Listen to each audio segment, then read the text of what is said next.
Assalamualaikum warahmatullahi wabarakatuh. Hai guys, perkenalkan nama saya Zidan Farian Ramadan dengan NIM 122350124 dari program studi Teknologi Pangan angkatan 2022.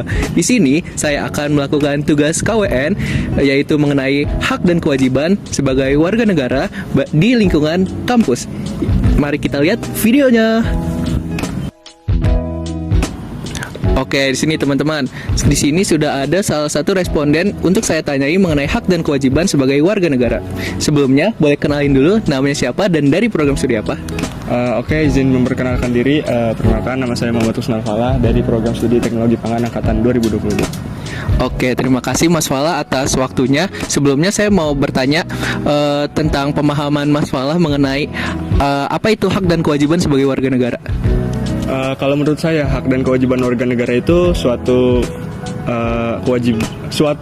konsep yang harus dimiliki oleh setiap orang, kayak apa ya namanya, hak dan kewajiban itu harus jalan, kayak nggak boleh loh berbeda proporsinya, kayak kewajiban harus dilakuin terlebih dahulu barulah kita bisa mendapatkan hak. Oke, bagus banget nih jawaban dari Mas Falah. Menurut Mas Falah sendiri, contoh dari hak dan kewajiban sebagai warga negara mungkin di lingkungan kampus ataupun di lingkungan berbangsa dan bernegara, mungkin boleh dikasih contoh? Kalau dari lingkungan kampus mungkin kayak contoh sederhananya waktu kita kelas ya, kayak kita mengerjakan tugas, mengikuti ujian dan segala macam, kayak pokoknya tuntutan kelas lah. Nah, itu kan kita udah melakukan kewajiban kayak mengerjakan tugas sama mengikuti ujian. Nah, hak yang kita dapatkan itu mendapatkan nilai dari dosen serta transparansi nilai tersebut. Oke, mungkin ada pertanyaan terakhir nih buat Mas Falah. Menurut Mas Falah sendiri, kalau misalkan Mas Falah udah dapet haknya nih, tapi Mas Falah nggak dapet, maksudnya nggak melaksanakan kewajiban Mas Falah sebagai warga negara, mungkin apa yang bakal Mas Falah lakukan jika Mas Falah berada di dalam keadaan tersebut?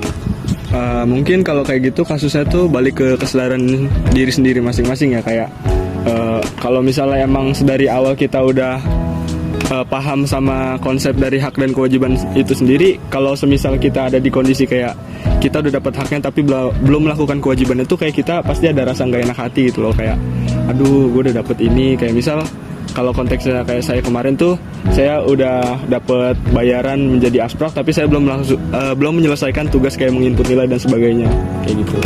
Oke, bagus banget nih jawaban dari Mas Falah. Mungkin terima kasih Mas Falah. Hak dan kewajiban sebagai warga negara adalah keselarasan antara satu sama lainnya.